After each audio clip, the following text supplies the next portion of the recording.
지난 봄부터 한 파트를 좀 봐야 되겠다 싶어서 보는 것 중에 하나가 우리나라 기업, 그리고 기업에 대한 소개서들입니다. 저자들이 대부분 그 기업에 대한 글을 다룰 때에 우호적으로 다루고 있구나 하는 것을 느끼게 됩니다. 그래서 좀 가려 읽어야 될 부분이 분명히 기업을 소개하려고 하는, 혹은 기업을 나름대로 객관적으로 봤다는 사람들의 책에서 있습니다만, 그럼에도 불구하고 개인적으로 목사에게도 적지 않은 유익을 그런 책들이 주었고 인상적인 부분들이 여러 대목 있었습니다.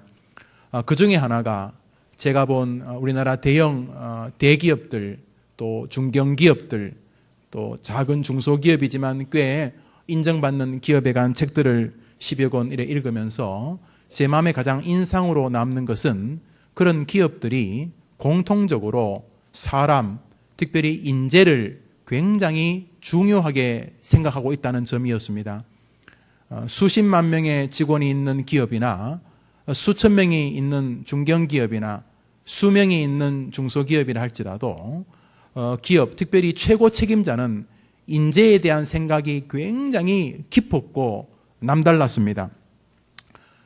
어떤 최고 경영자는 훌륭한 인재라면 기업의 절반이라도 줄 수 있다, 이런 말을 했고, 잘 알다시피 삼성의 최고 경영자가 되는 사람은 인재 한 명이 10만 명, 100만 명을 먹여 살릴 수 있으니 인재를 위해서는 그 어떤 것도 아끼지 말라, 그래서 인재 경영론을 설파했었습니다.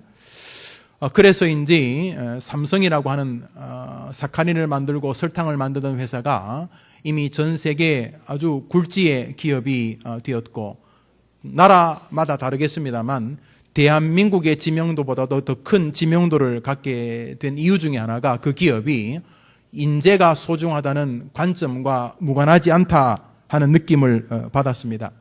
LG라고 하는 기업도 큰 기업입니다. 사랑해요, 뭐 이렇게 유명한 기업인데, 그 기업의 최고 경영자 역시 인재라고 하는 측면을 무척이나 강조했었습니다. 그 기업은 국내외 인재 유치단이라고 해서 최고 경영자를 중심으로 해서 굉장히 많은 사람들이 일본이나 중국이나 미국이나 유수한 대학이나 혹은 대학의 교수들이나 연구원들, 학부학생들, 대학원생들을 대상으로 끊임없이 인재를 발굴하는 데 힘을 쓰고 있었고, 그 기업의 최고 경영자는 회사의 여러 CEO들, 본인이 회장이고 밑에 뭐 부회장, 사장급들이 많겠죠.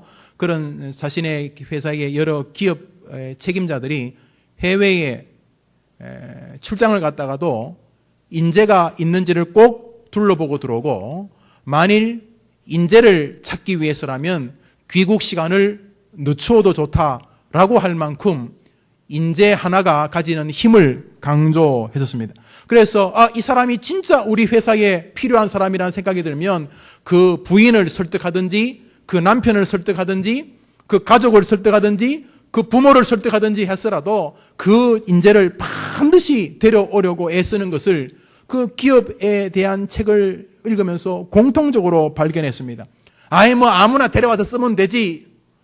대수로운 기업은 그런지 모르겠으나 유수한 기업은 인재 하나를 너무너무 중요하게 다루었습니다. 그래서 저 사람이 정말 우리 기업에 유익하다는 생각이 들면은 보통 사람 100명분의 월급을 주는 것을 보았습니다. 이미 그것은 서구 세계에서 스톡 옵션이란 제도 등을 통해서 증명되고 있습니다. 물론 회사의 경영자의 어떤 최소한의 경영권을 강조해주기 위해서 주식을 일부분 주는 면도 있습니다만, 이 사람이 제대로 회사를 이끌기만 한다면 거의 파산 직전에 있던 크라이슬러 같은 자동차를 아이언코크 같은 한 사람이 살려내서 미국 수백만 명을 먹여 살린다는 그런 확신이 크기 때문에 저 사람이 정말 인재라는 생각이 들면은 5천억 원씩 연봉을 주기는 회사들이 굉장히 많았습니다. 우리 또 권사님들 5천 원이라고 들었는지 모르겠는데 5천 원이 아닙니다. 수백억을 월급 연봉으로 주기까지 인재를 위해서 노력했습니다. 기업들만 그렇지 않은 것을 여러분들이 아실 것입니다. 이미 국가가 인재가 가지는 가치가 얼마나 큰 것인가를 요즘 확실히 느끼고 있기 때문에 미국 대통령 역시 미국의 경쟁력은 무기가 아니라 사람이라 이렇게 말했고, 중국의 최고 책임자인 후진타오라는 사람 역시, 이 주석 역시 중국은 13억 인구 대국이 되어서는 안 되고 인재 대국이 되어야 된다고 말하면서 중국의 최고의 힘은 인재에 있다고 말하고, 외국에서 유학했던 중국인들 가운데 국가가 정말 필요하다고 생각하는 사람은 그 사람의 20년분에 해당한 돈을 주고 데려오라 이렇게 말했어. 중국 정부에서 외국에서 우리 중국에 유익하다는 확신이 드는 그런 유학파들이 있으면 중국 사람들의 10년, 20년에 해당되는 돈을 월급으로 주고 데려온다 하는 기사도 여러분도 저도 보았습니다.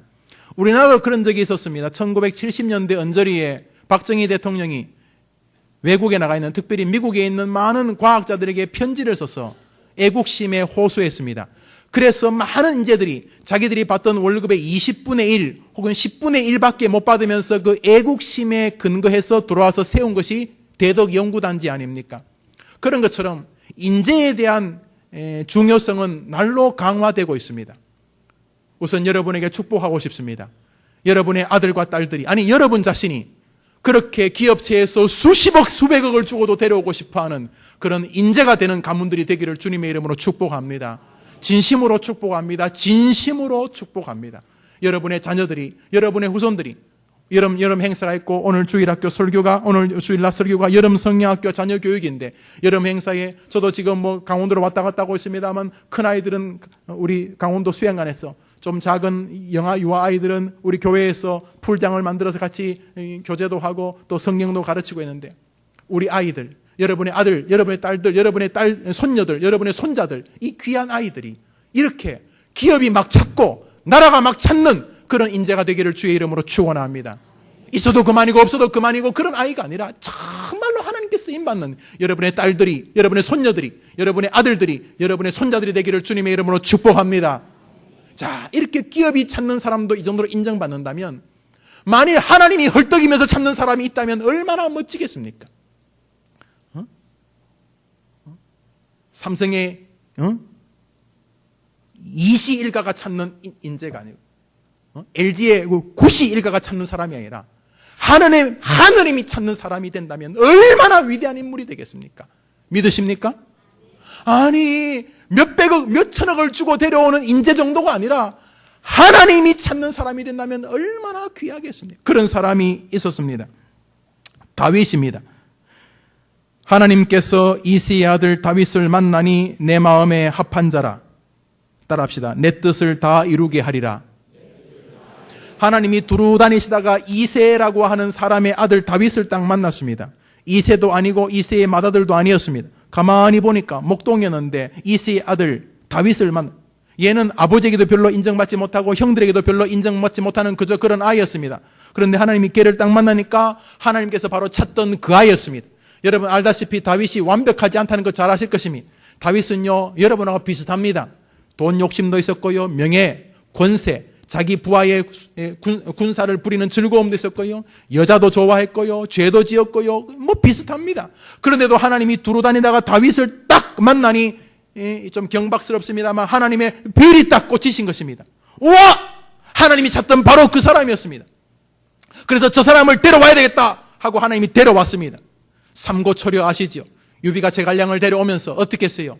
안 온다고 하니까 그 엄동소란 그 비바람을 맞으면서 눈비를 맞으면서 제갈량은 집 앞에 가고 나중에는 무릎을 꿇고 제발 나와 함께 가다, 당신이 내가 찾는 사람이라고. 그래서 제갈량을 얻게 되지 않습니까? 한 사람의 인재를 찾는 것을 삼고초려를 하지 않습니까? 하나님께서 두루 다니다가 당신의 마음에 든 사람 하나를 딱 잡았습니다. 다윗이었습니다. 그러자 하나님께서 한번 따라합시다. 너에게 나에 있는 것을 다 주리라. 정말 그렇게 하셨습니다. 하나님께서 다윗에게 은혜를, 고대 근방의 모든 땅을 다 주셨습니다. 다윗이 성전을 짓는 아들을 위해서 재료비를 모아줬는데 그게 몇 조가 된다고 하지 않습니까? 부자였습니다. 권세였습니다. 전쟁의 신이라고 불리는 인물이 되었습니다. 전쟁만 하면 다윗이 이겼기 때문에 고대 근방의 사람들이 다윗을 뭐라고 불렀냐? 저건 인간이 아니에요. 저건 전쟁의 신이라 불렀어요. 바둑을 잘 두는 사람 보고 바둑의 신이라고 하지 않습니까? 다윗을 주변 나라 사람들이 전쟁의 신이라고 불렀어요. 거기다가 지략 지혜를 주셨어요. 세계 최고의 문학서인 시편을 이 사람에게 기록하게 하셨어요. 그것만입니까? 권세와 명예를 주셨어요. 그의 후손 영원한 왕의 자리에 있게 하셨어요. 누구요? 예수 그리스도. 그가 다윗의 후손으로 오게 하셨어요. 한번 따라합시다. 너에게 나의 모든 것을 주리라. 스톡옵션 몇백억 몇천억 정도가 아닙니다. 하나님이 다 주는 인재가 있다는 것입니다. 어떤 사람? 하나님이 찾으시는 사람입니다. 이스라엘을 여러분이 가보시면 알겠지만 이스라엘을 제가 가볼 때마다 느끼는 것은 그 국기의 이스라엘 깃발에 대한 감동이, 이스라엘 깃발 여러분 아시죠? 흰색에 뭐 푸른색 하늘색의 별, 다윗의 별, 육각형 별이 있습니다. 다 압니다. 다윗의 별. 이스라엘 사람들 가운데 아직 예수님 믿지 않은 사람이 있어요. 그렇지만 그들 가운데서도 메시아가 온다면 다윗의 후손으로 온다는 것만은 부정하지 않아요. 죽은 지 수천 년이 지났지만 지금도 다윗은 사람들의 마음에 펄럭펄럭 살아있는 거예요. 한 번 더 합시다. 너에게 나의 모든 것을 다 이루게 하리라. 여러분이 그렇게 되기를 주의 이름으로 축원합니다. 어차피 하나님은 사람을 써야 됩니다. 개를 쓰겠어요? 닭을 쓰겠어요? 천사를 쓰겠어요? 아니요. 하나님은 사람을 쓰십니다. 누군가는 써야 되는 것이 여러분과 여러분의 자녀들이 하나님이 찾으시는 사람 되기를 주의 이름으로 축원합니다. 그러면 어떻게 하면 하나님이 찾으시는 사람이 되는가?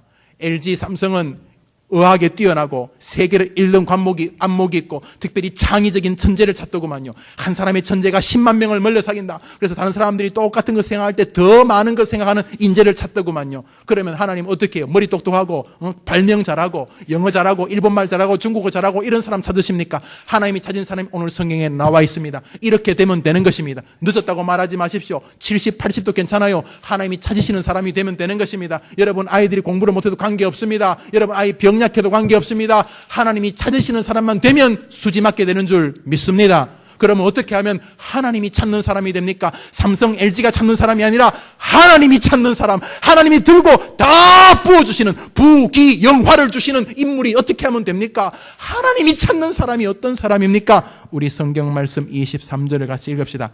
읽습니다. 시작. 아버지께 참되게 예배하는 자들은 영과 진리로 예배할 때가 오나니 곧 이때라. 아버지께서는 자기에게 이렇게 예배하는 자들을 한번 따라합시다. 아버지께서는 이런 자들을 찾으시느니라. 어떤 사람입니까? 영과 진리로 예배하는 자를 찾는다. 이것만 하면 됩니다. 여튼간에 여러분이 어떻게 되었든 간에 공부를 많이 했든 석박사가 되든 공부를 못했든 건강하든 병들든 여러분 자식이 지금 어떠한 컨디션에 있든 관계없어요. 이렇게 해도 안 되면 거짓말 한 거니까 믿으세요. 믿으세요. 이거는 무조건 믿으세요. 그러면 여러분과 여러분의 자녀들이 하나님께 쓰임받는 인물이 되는 거예요. 두루 다니다가 해림교회 김지사를 만나니 내 마음에 합한 자라. 내가 수천 년 보류하고 있던 것을 그에게 다 이루어주게 하리라 약속하실 줄 저는 믿습니다. 내가 두루 다니면서 김 장로의 아들을 보니까 그 박 장로의 손녀를 보니까 김 권사의 딸을 보니까 새로 나온 지 얼마 안 된 새신자의 저 집을 보니까 내 마음에 합한 자라. 내가 나의 모든 것을 다 이루게 하리라 하실 줄 믿으시기를 바랍니다. 이렇게만 하면 어떻게? 영과 진리로 예배하는 자를 찾으시니라. 그러니까 영과 진리로 예배하면 되는 거예요. 기업체에서 의학을 잘하고 창의력 있는 사람 찾는 것처럼 하나님은 지금도 영과 진리로 예배하는 자를 찾고 계신 거예요. 그러면 영과 진리로 예배한다는 말은 뭡니까? 영이란 말은 푸뉴마, 성령을 말하는 것이요. 푸뉴마라는 것은 바람입니다. 푸뉴마티, 성령에 의하여 거룩하게 되어진 이런 뜻입니다. 결국 신령한, 과거의 이 성경은 신령과 진리로 예배하다, 이렇게 신령과 진리를 그 말이 좀 근엄하니까 예배할 때 경건하게 예배하고 마음으로 이렇게 주님을 갈망하는 자세들을 보통 신령과 진정의 예배라고 생각을 했어요. 우리 중고등부 예배에 가보면은요, 이렇게 예배 시간에 아이들이 조용해요. 휴대폰으로 딴 거 하느라고. 가끔 이제 아직 안 끝났나 이래 보고 이제 또 이렇게, 물론 다 그런 건 아니지만 신령과 진정이란 말이 마음을 다한다는 측면의 해석은 아름다운 해석이에요. 물론 오류적인 해석이지만 충분히 받아들일 만한 오류예요. 사실 신령과 진정은 마음을 다하는 예배를 뜻하는 게 아니에요. 경건하게 마음을 모으는 예배를 뜻하는 게 아니에요. 뭐 그렇게 예배하는 게 나쁜 게 아니죠. 좋은 것이죠. 그러나만 애교스러운 오역이라고 보아야 되겠죠. 여기 영이라는 말은 푸뉴마티, 성령에 근거하여 거룩해진 이런 뜻입니다. 성령에 근거하여 성결해진 이런 뜻입니다. 우리는 죽었다 깨나도 그렇게 안 됩니다. 만물보다 부패한 것이 인간의 영혼이라 그랬어요. 한번 더 합시다. 의인은 없나니 하나도 없도다. 안 된다니까요. 아무리 해도 안 되는 거예요. 제가 좋아하는 가수 중에 하나가 인순이에요. 인순님이라 불러야 되죠. 나이가 꽤 많으시더구만요. 인순님. 가끔 제 딸이 요즘 이제 그 연예인들에게 관심이 많아요. 특히 가수들에게 관심이 많아요. 어느 날 이렇게 차를 타고 갔는데 뒤에서 아빠 그 좋아하는 걸그룹이 있냐고 그래요. 혹시 있다 그랬죠. 그 누구냐 그래갖고 바니걸스라 그랬죠. 바니걸스가 누구냐? 그 토끼 소녀를 모르냐? 진짜 멋진 사람이라고. 그런데 아이가 웬만한 건 다 꿰뚫는데 아마 바니걸스를 모르는가 봐요. 그래서 누구냐 그래갖고 아마 지금쯤 거의 70쯤 되신 할머니들일 거라 그러니까 막 그런 것 말고 그러면 아빠 좋아하는 가수 있다 그랬어요. 누구냐 그러니까 아빠가 조용필 좋아하고 그 하춘아 좋아한다니까 그런 거 말고 젊은 사람 얘기하더라고요. 너는 아직도 모르는구나. 근데 제가 좋아하는 사람은 다 나이가 이래 들었어요. 여러분도 뭐 그런 가수가 있는지 모르겠는데 살면서 우리가 인생의 어떤 길을 만날 때 말입니다. 여러분의 마음속에 들어야 될 진리 하나가 하나님이 찾으시는 사람이 되는 것이 중요한 것이에요. 세상이 원하는 사람이 아니라 하나님이 기대하시는 사람이 되는 거예요. 오늘 성경 한 번만 더 읽겠습니다. 우리 23절 읽읍시다. 23절 시작.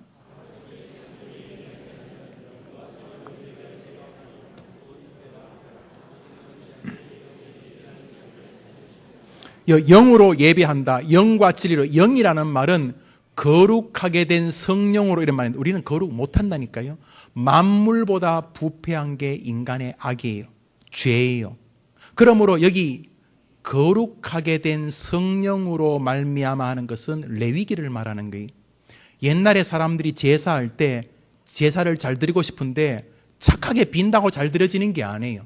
만물보다 부패한 게 인간이기 때문에 아무리 잘한다고 되지 않아요. 그래서 하나님께서 영으로 예배할 수 있는 길을 주셨어요. 그게 뭐냐면 제물이에요.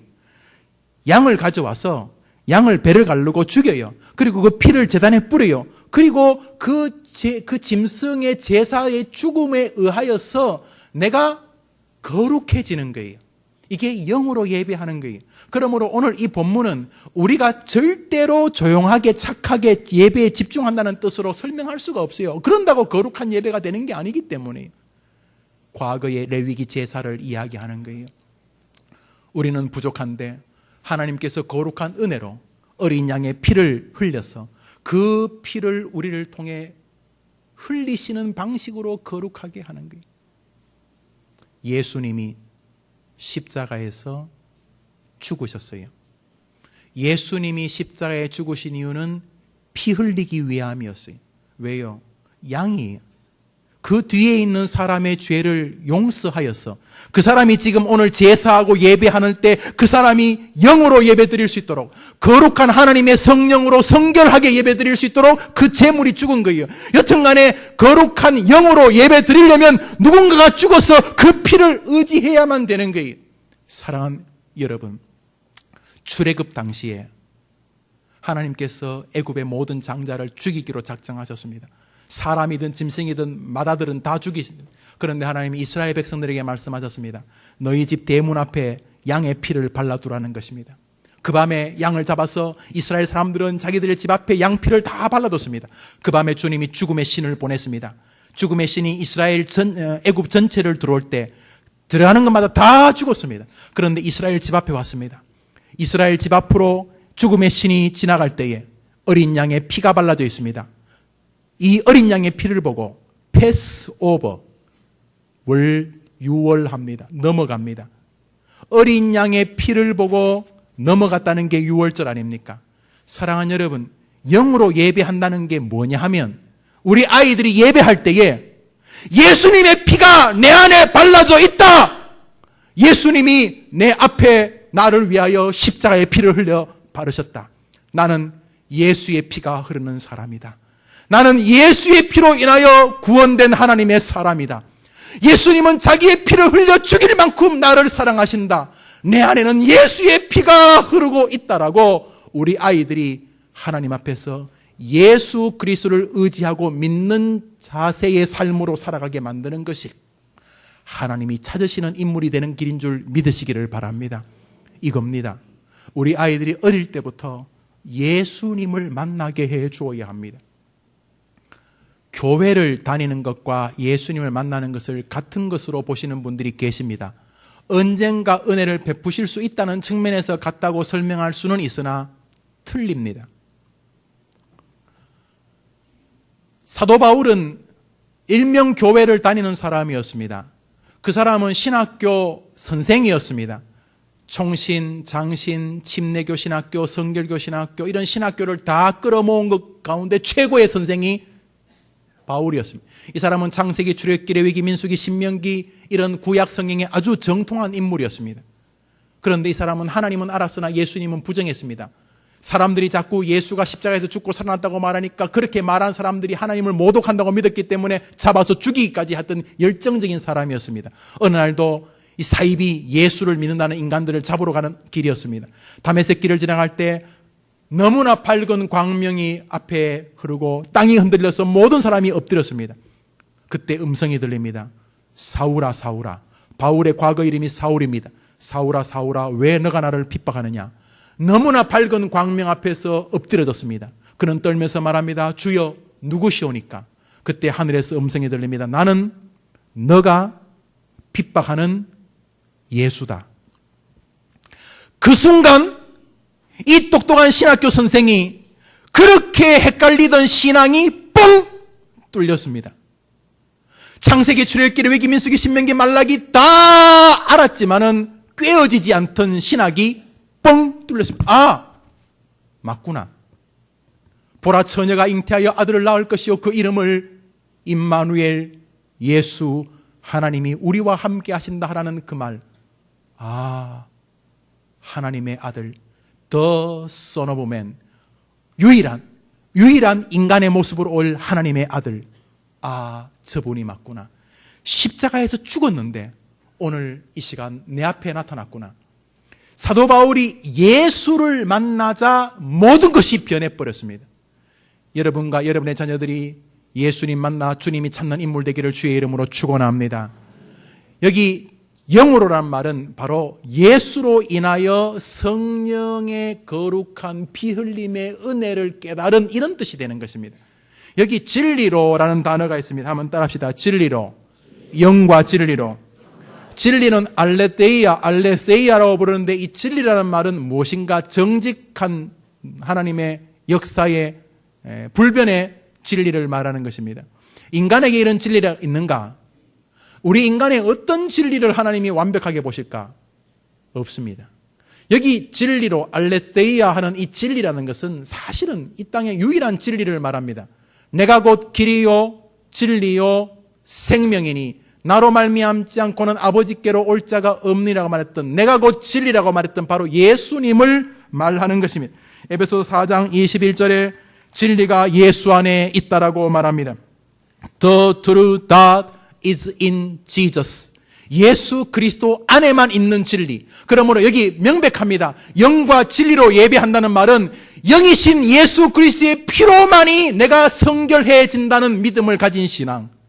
유일한 진리이신 예수님에게만 모든 구원의 역사와 축복이 있다는 불변의 진리이신 예수님, 오직 예수님만으로 이 땅을 살겠다는 믿음을 가진 아이들로 자라게 해주는 것을 말하는 것입니다.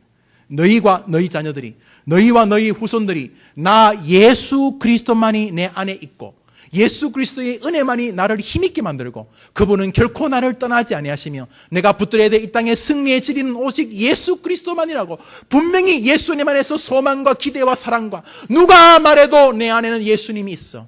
누가 말해도 나는 예수님의 피가 발라졌어. 원수가 와봐라. 원수가 아무리 봐도 내 문 앞에 발라져 있는 예수를 보고 내 문 앞에 가 있는 그리스도의 보배로운 사랑을 보고 넘어갈 수밖에 없어. 누구도 나를 이길 수 못할 것이다. 사랑하는 여러분, 그러므로 영과 진리로 예배한 자를 찾는다는 말은 바로 우리 아이들이 어릴 때 예수 그리스도를 인격적으로 만난 일에 힘을 모아야 하는 것입니다.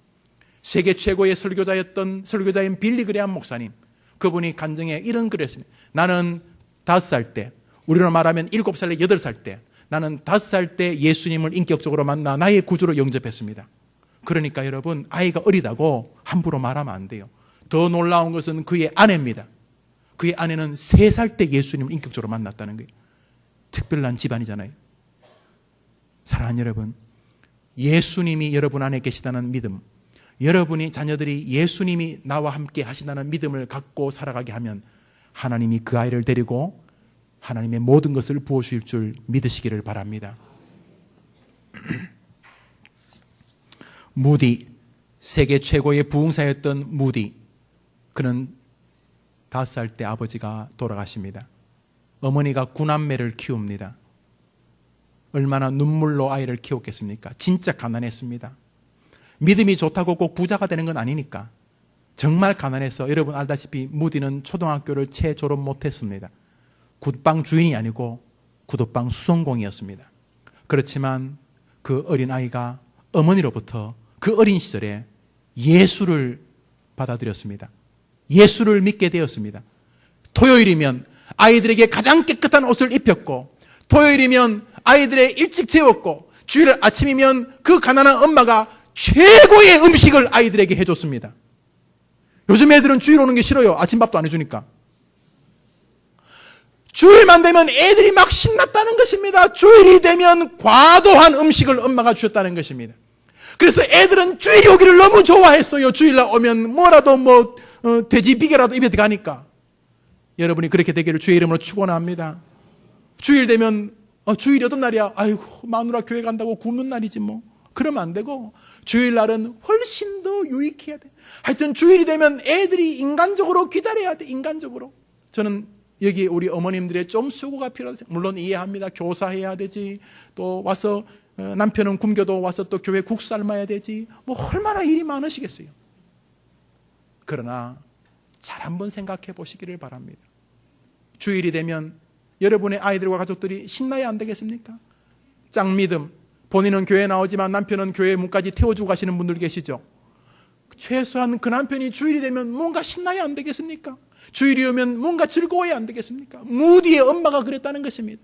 토요일이면 깨끗하게 옷을 준비해주고, 주일 아침이면 최고의 음식을 줬기 때문에, 그리고 주일날 아이들에게 성경을 배워오게 하고 성경을 읽게 만들었습니다. 무엇보다 아이들이 예수님을 만나게 해주었습니다. 무디 평생 300만 명에게 복음을 전했고 100만 명을 도록게 했습니다. 하버드 총장이 무디의 설교를 듣고 주님을 믿게 되었습니다. 록펠러 어머니 잘 아실 것입니다. 록펠러에 대해서 긍정적인 사람도 있고 부정적인 사람도 있겠으나 록펠러가 믿음의 사람이었다는 것은 여러분 가운데 부정한 사람이 아무도 없을 것입니다. 미국 목사님의 설교를 듣다 보니까 미국 사람도 록펠러 설교를 예발을 들더라고요. 그 탁월한 믿음의 사람, 그는 어릴 때 어머니의 신앙을 배웠습니다. 록펠러의 어머니는 아이에게, 그 어린 아이에게 예수님을 만나게 해줬습니다. 예수님 만나게 해주면 목사도 될 수 있고 부자도 될 수 있고 다양한 사람이 다 될 수 있으나 중요한 것은 하나님이 찾는 사람이 된다는 것입니다.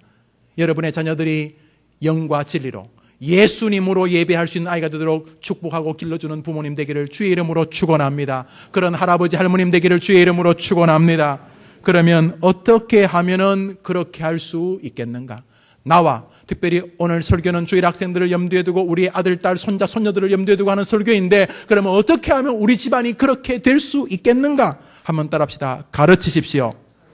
잠언 1장 8절은 이렇게 말합니다. 한번 따라합시다. 내 아들아, 내 아비의 훈계를 들으며 내 어미의 법을 떠나지 말라.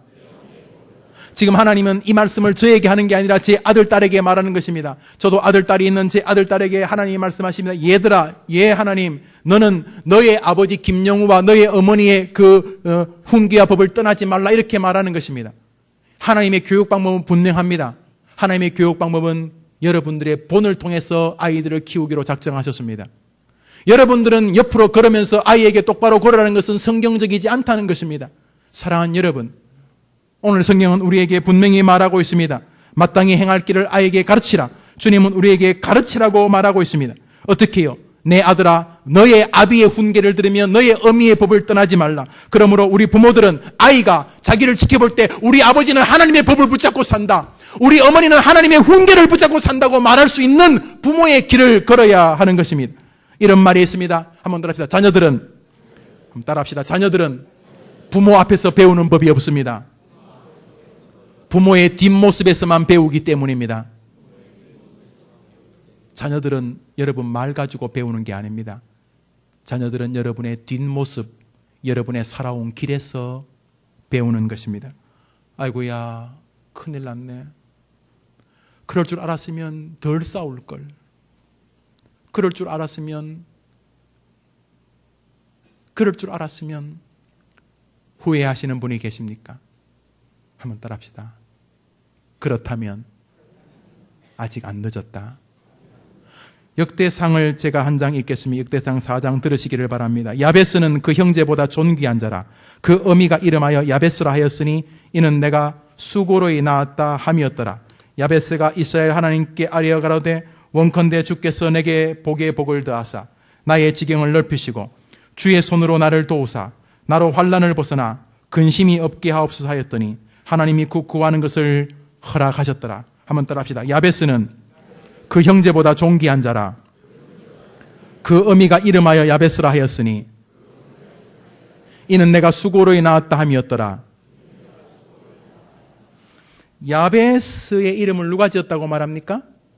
따라합시다. 그 어미가 이름하여 야베스라 불렀으니, 여자는 구약에서 사람 이름 짓는 사람이 아닙니다.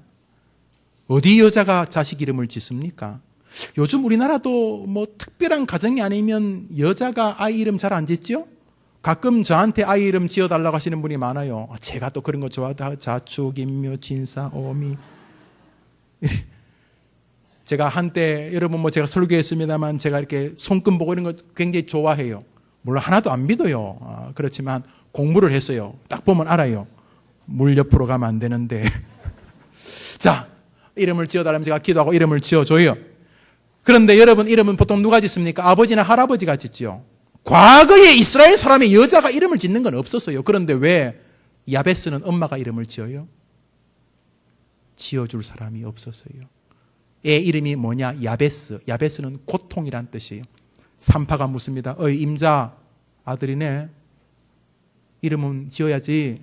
이름 뭐라 지을까? 고통 그랬다는 거예요. 아니 뭔 애를 낳는데 애 이름을 고통이라고 지어요.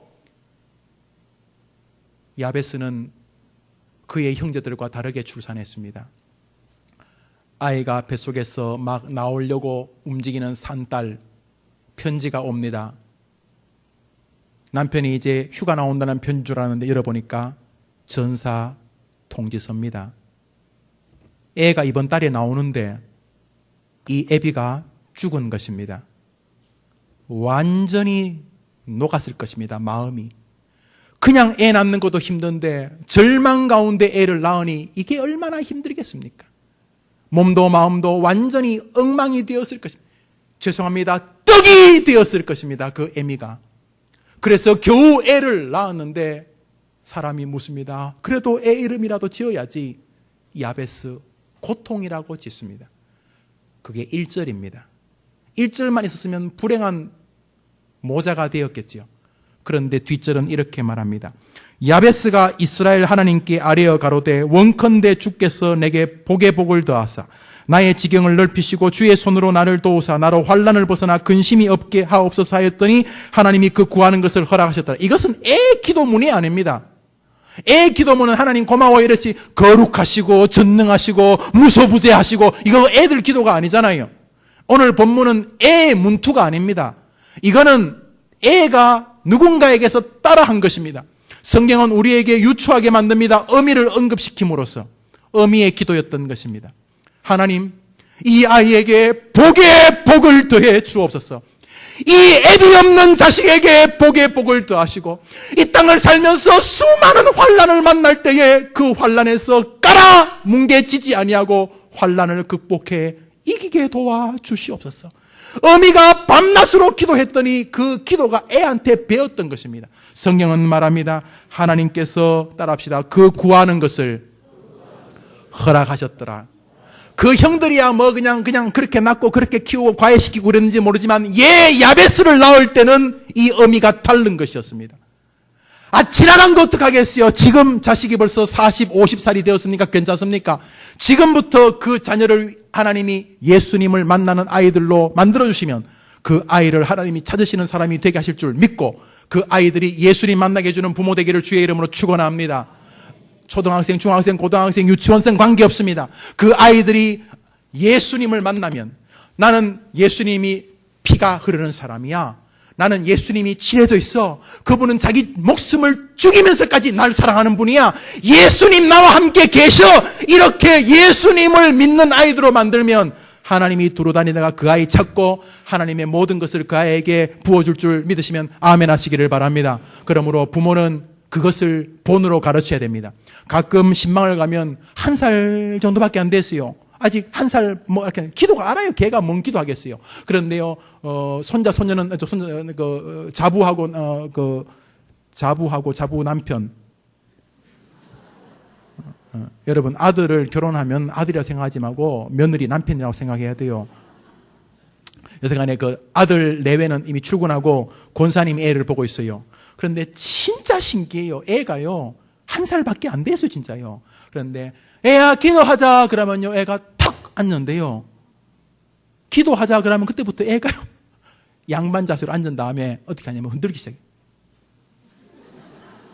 권사님이 기도하면서 주여 하나님 도와주옵소서니까 애가 기도하면 흔드는 걸 알아요. 기도하자 하면 그게 얼마나 재밌는지 잘 가르쳤다고 저는 생각을 해요. 아이에게 예수님 만나게 해주면 여러분은 최고의 부모가 되는 줄 믿으시면 아멘 하시기를 바랍니다. 사랑하는 여러분, 가르치지 않고 어떻게 잘합니까? 성경은 말합니다. 한번 답시다. 마땅히 행할 길을 아이 가르치라. 자꾸 가만 놔두면 된다고 말하지 마요. 여러분이 하나님이세요. 가만 놔둬서 인재가 될 것 같으면 하나님이 왜 이런 말을 하시는 거예요? 절대로 가만 놔둬서 하나님이 찾는 사람이 될 턱이 없어요. 그러므로 가르쳐야 된다. 어떻게 해요? 부모가 본으로 가르쳐야 하는 것입니다. 디모데후서 1장 5절은 말합니다. 디모데에게 바울이 말합니다. 이 믿음은 너의 할머니 로이스와 너의 어머니 유니게 속에 있더니 내 속에도 있는구나. 이것은요 믿음의 제너레이션을 말하는 거죠. 할머니도 믿음의 사람이었고 어머니도 믿음의 사람들이 너에게도 그 믿음이 있구나 이렇게 말하는 거예요. 사랑하는 여러분, 믿음의 부모님, 믿음의 아버지 어머님 되기를 주의 이름으로 축원합니다. 본이라고 하는 것으로 여러분이 가르치는 사명을 놓치시면 안 돼요. 제가 도울게요. 여러분 그렇게 사시려면 여러분의 목사가 도울게요. 요셉 총무를 비롯한 목사의 몸부림을 여러분이 아실 거예요. 제가 도울게요. 정말 제가 도울게요. 그러니까 여러분이 포기하지 마세요. 자식이 50, 60도 괜찮아요. 여러분이 지금부터라도 그 아이를 위해서 그 아이들이 예수님 만나는 아이들이 되기를 바란다면 교회를 나오는 것도 중요하지만 아이들이 예수님 만나기를 바라는 마음으로 노력하면 하나님이 딴 거는 다 들어주는데 왜 그 기도는 안 들어주시겠어요? 하인즈 워드라고 하는 축구, 풋볼인데 우리나라의 축구의 풋볼이 아니라 이렇게 미식 축구죠. 공 들고 뛰는 그런 축구인데 미국 사람들 너무너무 좋아해요. 그 사람들요, 유명하면요, 뭐, 한 해 뭐 몇십억 받는 거 이런 건 아무것도 안 해요. 하인즈 워드. 작년에 이제 은퇴를 했습니다만 어머니는 한국 사람 김영희 씨, 그리고 아버지는 흑인 군인이었습니다. 그 사이에서 태어났습니다. 아이고, 혼혈하여서 적잖이 어려움을 겪었을 것입니다. 하인즈 워드, 미국 최고의 선수로 뽑혔고 한 해 100억 원 가까이 돈을 벌었습니다. 4년 동안 거의 250억, 300억씩 버는 인물이었습니다. 어머니에게 수십억짜리 집을 사드렸습니다. 그런데 김영희 씨가 지금 뭐 한 줄 아십니까? 지금도 햄버거 가게에서 청소를 하십니다. 사람들이 물었습니다. 아니, 당신은 어마어마한 부자 아들이 있는데 왜 지금도 햄버거 가게에서 청소를 하십니까? 김영희 씨가 말했습니다. 나는 평생 동안 내 사랑하는 아이에게 겸손과 성실을 가르치고 싶었습니다. 나는 평생 동안 흑인 아이, 죄송합니다, 틱이라고 놀림받는 내 아이가 가치로운 아이가 되기를 바랬습니다. 그래서 나는 아이에게 겸손과 성실을 가르치기를 원했습니다. 하인즈 워드가 한국에 와서 방송한 거 제가 들었어요. 자신의 생에 가장 소중한 사람이 누구냐? 하인즈 워드가 울면서 방송했습니다. 나는 나의 모든 좋은 것을 나의 어머니 김영희로부터 배웠다 그랬습니다. 훌륭한 믿음의 부모님 되기를, 가르치는 부모님 되기를 주의 이름으로 축원합니다. 그러면 어떻게 또 이런 훌륭한 자녀가 되는 것입니까? 성경은 말합니다. 따라합시다. 너희 자녀를 위하여 울라. 주님이, 우리 예수님이 갈보리산을 올라가면서 많은 여인들이 울었습니다. 그때 주님께서 십자가를 지면서 뭐라고 했냐면, 얘들아, 이 예루살렘의 딸들아, 이스라엘의 여인들아, 나를 위해 울지 말고 너와, 따라합시다. 너와 너의 자녀를 위하여 울라. 우리 어머니 기도회 하고 있습니다. 이번 주 수요일 날 많이 나와 보시기를 바랍니다. 어머니 기도에서 하는 기도가 너무너무 정교하고 은혜롭고 하나님이 복 주시는 것을 경험하게 됩니다. 사랑하는 여러분, 기도하는 어머니는 위대한 힘입니다. 아이에게 좋은 과외 선생을 붙여준다, 그렇게 붙여줄 만한 경제적인 여력이 있다, 이에 힘이 될 수 있습니다. 아이의 아버지 또 아이의 할아버지, 외가가 벼슬이 높은 관리들이셨다, 훌륭한 직업을 가지고 있다, 괜찮습니다. 그러나 여러분, 기도하는 어머니보다 그 자식에게 더 큰 경쟁력은 없는 것입니다. 기도하는 아버지가 있는 자식보다 더 위대한 경쟁력이 있는 자식은 없는 것입니다. 자녀를 위해 기도하면 여러분의 자녀이 사무엘처럼 될 줄 믿으시기를 주의 이름으로 축원합니다. 기도하는 어머니는 자녀의 최고의 능력입니다. 왜 하나님이 구하라고 말했는데 쉬지 말고 구하라고, 믿고 구하라고, 의심하지 말고 구하라고, 입을 크게 열라고, 날마다 기도하라고, 성령으로 무시하라고 기도하라고 끊임없이 말씀하셨는데 왜 자식을 위한 기도는 안 듣는다고 생각하십니까? 제가 볼 때요, 가장 거룩한 기도는 정말로 몸부림치는 자식을 향한 아비와 어미의 기도. 이거는요, 불순물이 없잖아요. 세계 평화를 위한 기도는 그 세계 평화보다 내가 잘 사는 게 더 중요하면 약하든, 그러나 자식을 위한 기도는 조미료가 없어요. 미원, 미풍 없어요. 거기는 오직 순수한 기도만 있어요. 자식을 위해 기도하면서도 쇼하는 부모가 있겠습니까? 사랑하는 여러분, 그러므로 성경을 보십시오. 부모의 눈물을 하나님이 외면하지 않으셨어요. 예수님의 많은 기적은요, 자식을 살려달라는 아비와 어머니의 기도의 결과였습니다. 자기 자식이 청년인데 죽었어요. 어미가 울고 하니까 예수님이 그 어미의 눈물을 보고 관에 손대어서 죽은 자를 살려주셨어요. 한나요? 한나 기도가 그렇게 대단한 기도예요? 한나가 세계 평화를 위해 기도했어요? 한나가 교회를 위해 기도했어요? 한나가 이스라엘을 위해 기도했어요? 아니요. 한나는 남들 잘 낳는 아이를 왜 나는 못 낳는가? 제발 나도 아이 좀 낳게 해달라고 기도한 거예요. 그 기도가 그래 거룩해요. 그런데 하나님은 자녀를 위한 기도를 거룩하게 보셨어요. 기도하라니까 염려하고 있죠? 염려가 누가 기도라 그랬어요? 성경이 어디 자식을 위해 걱정하면 기도된다고 말씀하셨어요? 성경은 아무것도 염려하지 말고 기도하라 그랬어요. 근심함으로 너희가 무엇을 변할 수 있느냐? 못한다. 근심함으로 너희 머리를 희게 할 수 있느냐? 근심함으로 키를 갑자기 키울 수 있느냐? 없다는 것입니다. 근심은 아니에요. 근심은 기도의 형제가 아니라 기도의 원수예요. 근심하면 아무런 변화가 자식에게 없겠지만 모여서 기도하면 기적이 일어날 줄 믿으면 아멘 하시기를 바랍니다. 자녀들을 위해 기도해주는 부모 되기를 주의 이름으로 축원합니다. 마지막으로 어떻게 하면 자녀가 훌륭한 믿음의 사람이 됩니까? 사랑하는 여러분, 사랑과 축복인 것입니다. 에베소 6장 4절은 말합니다. 아비들아, 부모들아, 너희 자녀를 따릅시다. 너희 자녀를 노엽게 하지 말고 오직 주의 교양과 훈계로 양육하라. 교훈은 파이데니아 이렇게 해서 교훈은 몸으로 보이는 어떤 썸씽입니다. 교훈과 훈계로, 훈계는 말입니다. 자식을 교육시킬 때 반드시 몸으로 보이는 어떤 액션이 필요합니다. 말로는 하고 자기는 컴퓨터 하지 마! 그러고 자기는 계속 텔레비 보고 있으면 이건 교육이 안 되는 것이죠. 그런 것처럼 교훈과 훈계로, 이 교훈은 몸으로 실천하는 어떠한 액션입니다. 자, 나 따라 해봐, 이런 것입니다. 숙련된 조교의 실습을 본다. 조교가 먼저 어떻게 줄을 잡고 올라가는지 보여줍니다. 그게 훈계입니다. 그 교훈입니다. 훈계는 칠판 놓고 말하는 것입니다. 그러므로 자녀는 교훈과 훈계로 가르쳐야 됩니다. 이것을 기억하셔야 합니다. 그런데 오늘 본문은 자녀를 노엽게 하지 말라 이렇게 말합니다. 자녀를 노엽게 하지 말라고? 성경은 분명히 아이가 잘못하면 채찍, 초달, 매를 대라고 분명히 말합니다. 매를 대어서라도 징계하라고 말하기 때문입니다. 잠언 22장입니다. 아이 마음에는 미련한 것이 얽혔으니 징계하는 채찍이 이를 멀리 쫓아내느니라. 채찍으로 애를 패라고 하는 것입니다. 그런데 오늘 성경은 자녀를 노엽게 하지 말라 이렇게 말합니다. 골로새서도 말합니다. 아비들아, 너희 자녀를 노엽게 하지 말지니 낙심할까 함이라. 그러므로 아이를 채찍하고 꾸중하고 손바닥을 때리고 아이를 훈계하는 것과 노엽게 하는 것 사이는 다르다는 인식을 가져야 합니다. 에이, 똑같아요. 그러면 여러분이 하나님이십니다. 똑같지 않습니다. 그러면 부모가 자녀를 노엽게 하지 말라고 했는데 노엽게 하는 게 뭡니까? 에레티조, 이것은 격분시킨다는, 막 걷잡을 수 없이 아이 내면에서 분노가 솟구치게 하는 방식이다. 이 말은 낙심하게 하는, 절망하게 하는, 어떻게 아이를 꾸중하더라도 그 결과 아이가 절망하고 낙심한다면 제대로 가르친 게 아니라는 거예요. 제대로 때린 게 아니라 이런 뜻이 되는 것입니다. 보편적으로 신학자들이 자녀를 노엽게 하는 것은 자녀의 인격, 하나님이 이 아이를 하나님이 만드셨다는 것을 무시하여서 아이의 인격을 멸시하고 모독하는 종류들을 1차적으로 언급합니다. 맞습니다. 그 아이가 형보다 못하거나 그 아이를 향하여 내가 이루고자 하는 역량의 아이가 못 미쳐서 속상할 수는 있지만은 그것은 내 생각이고, 이 아이가 자기 형이나 오빠보다 못하다는 것은 말이 안 되는 것입니다.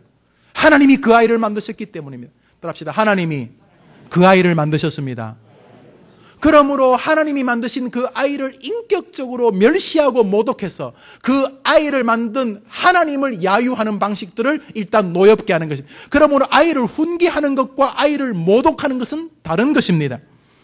비현실적인 목표, 하나님은 이 아이를 분명히 다른 계획을 가지고 계신데 어미나 아비가 자기가 못 이룬 꿈을 이루려고 지나치게 말함으로써 지금 아이의 그 모습을 사랑하는 게 아니라 그 아이가 되어질 미래를 사랑해서 그 아이의 현재를 완전히 무력하게 만드는 것이 아이를 노엽게 하는 것입니다. 얘야, 아빠는 너를 사랑한다. 엄마는 너를 사랑한다. 너가 더 지금보다 뛰어나겠지만 지금도 너는 아빠에게 엄마에게 충분한 하나님의 선물이란다. 그 아이의 이루어질 성공된 미래가 아니라 그 아이의 오늘을 사랑해내는 것이고, 그 반대편이 아이를 노엽게 하는 것입니다. 하나님이 아이를 나에게 맡기시고 사랑하라고 사랑하지 않고 사랑의 표현을 말하지 않는 것, 사랑의 표현을 드러내지 않는 것도 아이를 노엽게 하는 것입니다. 아이를 부당하게 대하고 차별하게 대하는 것도 성경은 분명히 아이를 노엽게 하는 것이라고 야곱 그의 형 에서와의 관계 속에서 보여주셨습니다. 무엇보다 아이로 하여금 끊임없는 부정적인 생각에 사로잡히게 가정을, 가문을, 환경을 만들어가는 언어 생활, 신앙의 태도들, 그것은 아이를 노엽게 하는 것입니다. 부모의 비난은 아이를 자꾸 왜소하게 만드는 거 아셔야 됩니다. 이거는 기독교인들뿐만 아니라 불신 상담학자들도 발견해내는 것입니다. 하임 기노트라고 하는 학자가 있습니다. 이 사람이 쓴 말이 참 감동스럽습니다. 아이는 반드시 환경에서 자랍니다. 이 사람이 수천 명의 아이들을 연구한 결과입니다. 비난 속에서 자란 아이는 책임감을 배우지 못합니다. 비난 속에서 자란 아이는 어떻게 해서든지 비난을 안 들으려고 그 책임을 회피하려고 한다는 것입니다. 비판 속에서 자란 아이들은 자신을 비난하고 다른 사람의 잘못을 예민하게 발견하는 인간상을 갖게 됩니다. 쫄짱부가 되는 것입니다. 비난 속에서 자란 아이들은 자기뿐만 아니라 다른 사람의 약점을 찾아내는 인간 군상으로 떨어진다는 것입니다.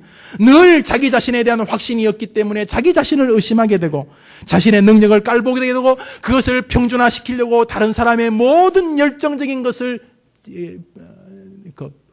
폄하하는 인간 군상이 된다. 저는 목회하면서 많은 가정을 보지 않습니까? 저는 이 하임 가너터 박사의 말을 틀렸다고 말할 자신이 없습니다. 아이를 분노케 하는 언어 생활을 멈추셔야 합니다. 아이가 지금 공부를 좀 못할 뿐이고 아이가 지금 기질적으로 게으른 모습을 드러내는 것이지 하나님이 그 아이를 못 쓴다는 결과를 여러분이 단정 지을 수 없는 것입니다. 마음에 들지 않는 것이 하나님이 그 아이를 사용 못한다는 결론과 같아서는 아니 되는 것입니다. 자, 이렇게 아이를 계속 분노케 만드는 가정교육 혹은 부모의 태도들은 더 이상 아이들이 부모와 의사소통하려는 것을 막아버리게 될 것이고 아이로 낙심하게 하고 부끄러워하게 소극적인 인간상으로 떨어지게 할 것입니다. 사랑하는 여러분, 아이를 키우는 것은 농사와 같습니다. 1년을 즐거우려면 곡식을 키워야 되고 10년을 즐거우려면 나무를 키워야 되고 100년을 즐거우려면 사람을 키우라고 하지 않았습니까? 사랑 여러분, 뉴욕의 쌍둥이 빌딩 알카에다인가요? 빈라덴인가요? 그 사람들에 의해서 무너졌다고 우리 알고 있지 않습니까? 2대의 비행기가 그 건물에 부딪히면서 그 건물이 무너져 버렸습니다. 그라운드 제로가 된 것입니다. 세우는 데는 얼마나 걸리는지 모르겠어요. 아주 오랜 시간이 무너지는 건 쉽습니다. 자녀를 무너뜨리는 말은 위험한 것입니다. 한순간에 무너뜨릴 수 있습니다. 그러므로 아이를 분노케 하는 것과 훈계하는 것 사이에 기준을 가지고 하나님 앞에서 믿음의 길을 걸어간다면 여러분은 명문 가문의 주인공이 될 줄 믿습니다. 말씀을 맺습니다. 수많은 사람들이 자신의 자녀들이 잘 자라기를 소원합니다. 그러나 그 길을 걷지 않습니다. 아이가 잘 자라기를 바라서 그는 하나님 앞에서 하나님의 법과 훈계를 따르지 않습니다. 그는 아이들이 잘 자라기를 바라지만 기도하는 것보다 연속극 앞으로 달려갑니다. 아이들이 정말 잘 자라기를 바라지만 하나님 앞에 간구하는 것보다 세상적인 방법으로 그 아이를 메워주려고 합니다. 기도로 메워줄 수 있는 것을 과외로 메워줄 수 없습니다. 기도로만 메워줄 수 있는 것을 용돈으로 메워줄 수 없습니다. 기도로만 메워줄 수 있는 것을 놀이동산 데리고 가는 것으로 메워줄 수 없습니다. 부모의 기도로만 메워지는 것이 그 아이에게 있기 때문입니다. 마지막으로 사랑과 축복의 사람이 되어야 됩니다. 여러분, 성경은 우리에게 축복할 것을 굉장히 강력하게 말합니다. 노아가 축복한 대로 됩니다. 아브라함이 축복한 대로 됩니다. 간사한 야곱이 축복한 대로 그의 후손들이 되었습니다. 예수님 말씀하셨습니다. 너희가 남의 집에 들어가서 평안을 빌면 그 집안이 받을 만하면 너희가 빈 모든 평안이 그 집에 임할 것이요 그렇지 않으면 너희에게 임하리라. 아니, 남의 집에 가면 다른 사람의 집에 가서도 축복하라는데 왜 여러분의 집에 있는 아이들에게 축복하지 않습니까? 이 빌어먹을 자식아, 내가 너를 왜 낳았냐? 미역국이 아깝다. 미역국이 아깝면 내가 끓여줄게요. 그게 한 그릇에 얼마나 한다고? 그런 말 하지 말고 너가 태어난 것이 너무나 감사하다. 아이들을 축복해주고 축복해주는 가운데 하나님이 말씀하신 것을 실천하는 여러분 되어져서 와, 저들은 내 말을 지키고 있구나. 두루다니면서 하나님께 선택받는 하나님의 귀한 선택의 가문 되기를 주의 이름으로 축원합니다. 기도합시다. 하나님 아버지, 우리 귀한 해림교회 성도들에게 그러한 은혜를, 후손들에게 그러한 복을 내려 주옵소서. 한 주간의 말씀이 귀를 울리게 하시고 한 주간 동안 마땅히 행할 길을 가르치고자 하는 마음과 기도하는 마음과 사랑과 축복의 마음으로 아이들을 돌아보는 가운데 영광의 주인공, 영광의 가문의 주역들 되게 하시기를 예수님 이름으로 기도합니다. 아멘. 우리 다 같이 일어나서 주기도송 찬송하십니다.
기도합니다.